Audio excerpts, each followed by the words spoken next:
안녕하세요. 부동산의 혁신 투자 V2 디잡스입니다.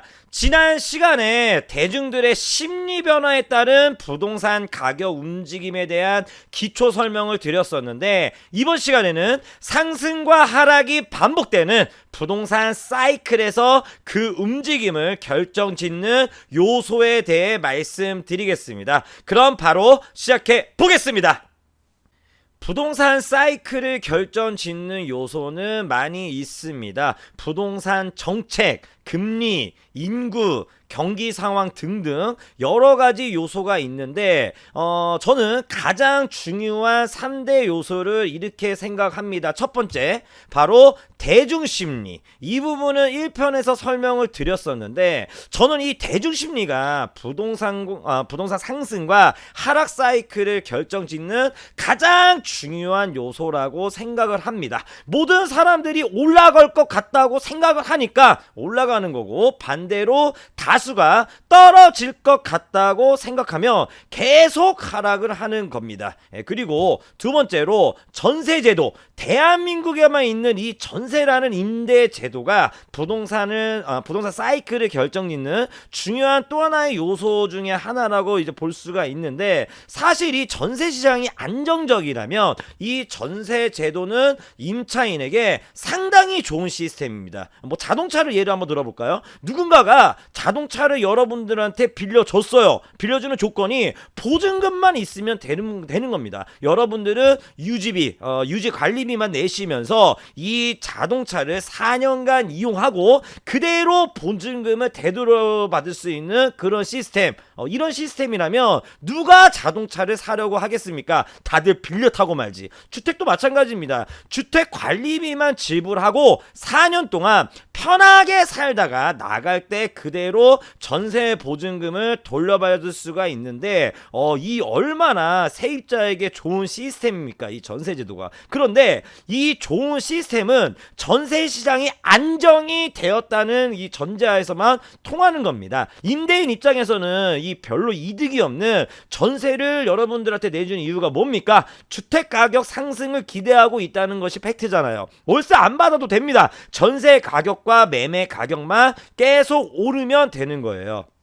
근데 요즘에 말이 많은 임대차 3법 중에서 2+2 계약갱신 청구권과 전월세 상한제가 지금 통과가 되었는데, 이는 향후 전세 시장에서 큰 혼란을, 지금 전세 시장은 큰 혼란에 빠질 게 분명합니다. 이 이유는 제가 잠시 후에 설명을 드릴 거고, 세 번째, 공급. 부동산 사이클을 결정짓는 중요한 요소 중 하나인 이 공급 문제. 뻔한 얘기지만 주택 가격을 잡고 전세 시장을 안정화시키려면 공급이 충분해야 합니다. 공급 없이는 절대로 주택 가격 못 잡습니다, 여러분. 입주 때까지 분양이 안 된 아파트를 악성 미분양이라고 하는데, 이 악성 미분양이 많이 나올 정도로 공급을 늘려야지만 주택 가격을 잡을 수가 있는 겁니다. 자, 그럼 이 세 가지 요소, 이 요소들이 부동산 사이클에 어떠한 영향을 미치는지 면밀히 살펴보겠습니다. 부동산 이론에 대해서 공부하셨던 분들은 아실 수도 있을 내용인데, 부동산 사이클에 관한 차트가 여러 가지가 있는데요. 저는 이 여러 가지 차트 중에 이 미국 경제학자인 하이먼 민스키 이론이 대중심리가 강하게 작용하는 대한민국 부동산 시장에 딱 적합하다고 생각을 합니다. 이 하이먼 민스키 교수님은 금융시장이 내재적으로 불안정성을 내포하고 있고, 경제 주체들이 나중에 투기꾼이 되어서 비이성적이고 비합리적인 심리와 기대에 따라 자산 가격이 거품과 붕괴를 주기적으로 반복해서 겪게 된다고 주장을 하고 있는데, 대한민국 부동산 시장이 딱 지금 이러한 모습입니다. 합리적이고 이성적으로 판단하고자 노력하는 현명한 투자자들도 지금 오락가락한 부동산 정책과 계속되는 주택 가격 상승으로 어느샌가 비이성적이고 비합리적인 그런 투기꾼화 되어가고 있는 모습이라고 저는 생각을 합니다. 이 하이먼 민스키 이론을 그대로 반영한 사이클 차트를 한번 살펴보실게요. 미국 경제학자 하이먼 민스키의 이론을 적용한 차트인데 크게 네 가지 단계로 나눌 수가 있습니다. 먼저 첫 번째, 잠복기, 안정적인 흐름을 보여주고 있는 이 시점에는 현명한 투자자들이 선취매를 먼저 합니다. 그러면서 자산 가격은 이렇게 점점 상승하기 시작하고요. 다음 단계인 이 인식 단계로 넘어가는데 가격이 오르기 시작했다는 것을 일부 사람들이 인식을 하게 되면서 거래량은 조금씩 늘어가고 이렇게 가격도 계속 우상향으로 상승을 합니다. 이때 현명한 투자자들이 선취매한 자산을, 잠복 기간에 선취매한 자산을 1차로 매도를 하면서 가격은 약간 조정을 받게 되지만 이미 상승장인 단계이기 때문에 가격이 이렇게 다시 빠르게 회복하면서 다시 상승 탄력을 받게 됩니다. 가격이 계속 오르면서 언론 보도는 증가하게 되고 평소 관심이 없었던 대중들도 시장에 참여를 하면서 열정인 심리 단계를 거쳐서 탐욕 그리고 환상이라는 심리적인 상태로 변질이 되면서 비이성적이고 비합리적인 투기, 이런 광기 단계를 거치면서 자산 가격은 폭등을 하게 됩니다. 그리고 어느 시점에 도달하면 이 가격이 과연 적정 가격인가, 이런 의문이 드는 대중들이 많아지면서 새로운 논리가 탄생됩니다. 즉 새로운 목표 가격이 어디인가, 이런 새로운 논리가 탄생하게 되는데 이 순간 2차 하락과 함께 공포 심리가 팽배해지면서 투매가 이뤄지고 시장은 붕괴가 되어 다시 원래의 가치를 찾아가는 이런 원리를 잘 설명해 주고 있습니다. 대중들의 이런 심리 상태로 자산 가격이 형성되는 이 차트를 대한민국 부동산에 대입을 해서 한번 이해를 해보겠습니다. 2008년도 미국발 글로벌 금융위기로 부동산 가격이 폭락했었는데 정권이 교체되면서 침체된 부동산 경기를 회복하기 위해 여러가지 부동산 완화책이 나오기 시작했습니다. 여러분, 여기서 명심해야 될 게 있는데요. 정부는 시장이 안정을 원합니다. 이 안정, 진보 정권이든 보수 정권이든 부동산의 폭등이나 폭락은 절대로 바라지 않습니다. 미국발 금융위기로 부동산 거품이 어느 정도 꺼졌기 때문에 참여정부 때 쏟아졌던 부동산 규제 정책을 완화하기 시작하는데 이 시점에 2기 신도시인 그리고 판교 신도시가 입주를 했고, 그리고 위례, 동탄 그리고 광교 이런 데서 분양을 시작하게 됩니다. 시장에 공급이 많다는 시그널을 계속 주었기 때문에 안정적인 흐름을 이렇게 찾으면서 자산 가격은 점점 상승하기 시작합니다. 부동산 가격이 다시 조금씩 오르기 시작했다는 것을 일부 사람들이 인식하게 되면서 주택 매매 거래량이 늘어나며 가격도 조금씩 이렇게 올라가기 시작합니다. 이때 갑자기 정권이 바뀌면서 다시 한번 시장의 안정을 위해 부동산 규제책들을 쏟아내기 시작합니다. 그러면서 2018년 9.13 대책, 이 대책은 확실히 효과가 있었습니다. 그냥 대출을 꽉 막아버렸기 때문이에요.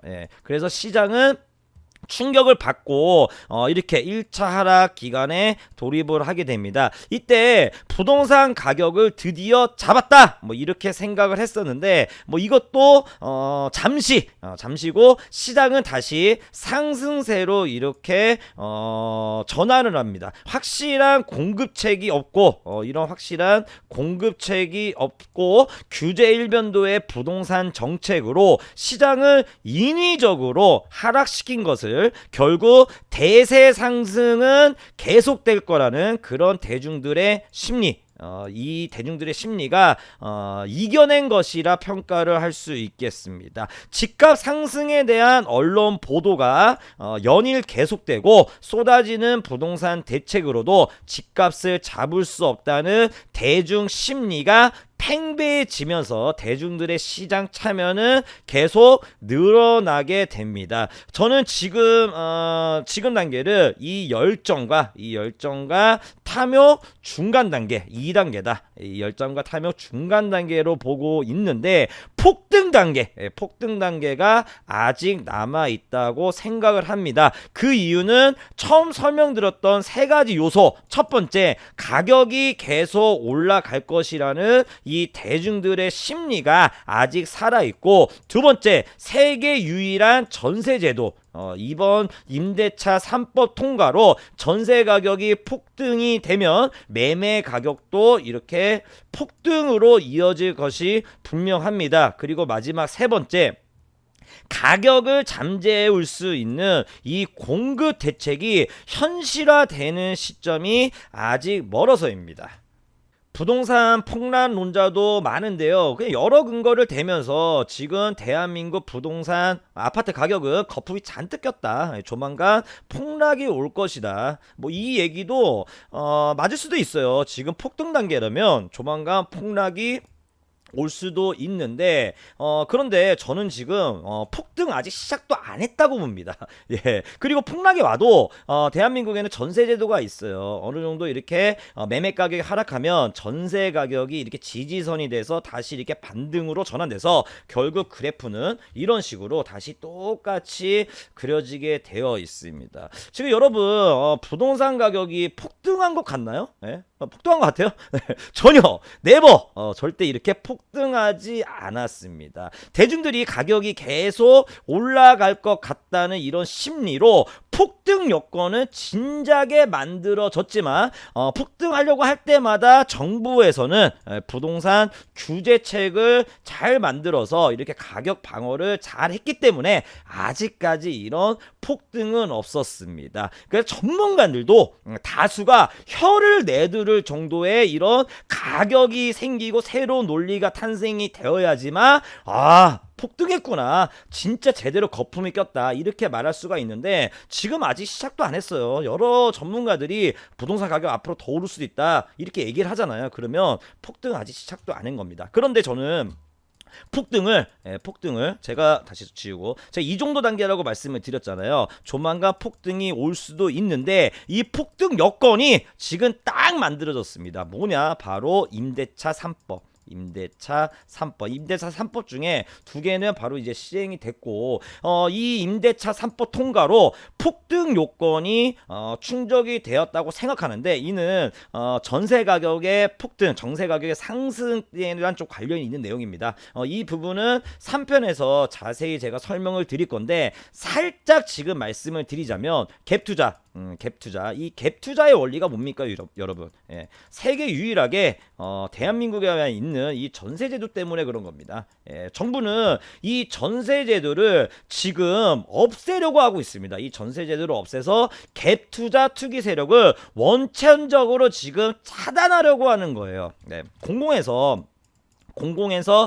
서민들을 위해 임대 아파트를 공급을 하는데 이 임대 아파트는, 공공 임대 아파트는 다 월세예요. 보증금 얼마, 월세 얼마, 전세는 하나도 없습니다. 이게 다 월세예요. 다 월세. 예, 물론 서울에서 오세훈 시작 때 만든 게 있습니다. 장기 전세, 시프트, 이 장기 전세 제도가 있고 얼마 전에 이재명 경기도지사도 월세 없는 장기 전세 아파트를 경기도에 도입하겠다. 이렇게 얘기를 했는데, 왜냐면 사람들이 월세를 싫어하고 전세를 좋아하잖아요. 근데 이 공공에서 전세 임대 아파트를 공급하는 데는 분명히 한계가 있습니다. 왜 그러냐, 전세 아파트, 임대 아파트를 지어서 유지하는 예산은 어디서 구할 것이며, 그리고 공급지도 마땅한 곳이 없습니다. 사람들이 이 월세보다 전세를 선호하는 이유는 매우 단순하잖아요. 이 월세는 없어지는 금액이에요. 전세는 나중에 돌려받을 수 있는 금액이지 않습니까? 예, 정부는 이 민간 임대 시장에서 이 전세를 없애야지만 공공 임대 아파트 선호도가 올라가고 그래야지 이 공공 임대 아파트를 시장에 계속 공급해야 한다는 그런 명분이 생길 거고요. 그리고 가장 중요한, 아까 말씀드린 갭투자, 이 투기꾼들, 정부가 정부가 얘기하는 이 갭 투자 투기꾼들을 막아 집값을 안정화시킬 수 있다고 생각을 하는 겁니다. 이번 주택임대차보호법 개정이 장기적으로는 서민들의 안정적인 주거 대책일 수도 있어요, 분명히. 그런데 이 주택임대차보호법 개정 시점이 정말 잘못되었다고 저는 생각을 합니다. 주택 가격이 계속 이렇게 오르잖아요. 오른다는 대중들의 심리가 아직 견고하기 때문에 지금 주택임대차보호법 개정으로 매매 물량 잠깁니다. 사람들이 계속 올라갈 것 같으니까 안 팔죠. 그리고 전세 물량도 잠길 게 분명합니다. 전세 물량도 없어질 거예요. 이는 이렇게 되면 다시 한번 가격 상승에 탄력을 주는 이런 요인으로 작용을 해서 결국 주택 가격 폭등의 요소로 작용할 것이라고 저는 생각을 합니다. 이 주택임대차보호법이 공급 물량이 어느 정도 나오는 시점, 그러니까 3기 신도시 분양을 하고 입주하고 그 다음에 주택 그 구도심도 용적률을 상향해서 이렇게 분양하는 이런 시점에 주택임대차보호법이 개정되면은 분명히 효과가 있었을 텐데 어쨌든 이 시점에 나왔다는 것은 정말 폭등 여건이 만들어졌다. 저는 그렇게 생각을 합니다. 부동산 사이클 이론 2편은 이 정도쯤에서 마무리를 하고 3편에서는 아까 말씀드렸다시피 전세 가격에 따른 부동산 가격 폭등과 그리고 하락장을 대비해야 하는 시점에 대해서 설명을 드릴 테니 계속 관심 있게 지켜봐 주시면 감사하겠습니다. 그럼 지금까지 부동산의 혁신투자 부욕투 디잡스였습니다. 감사합니다.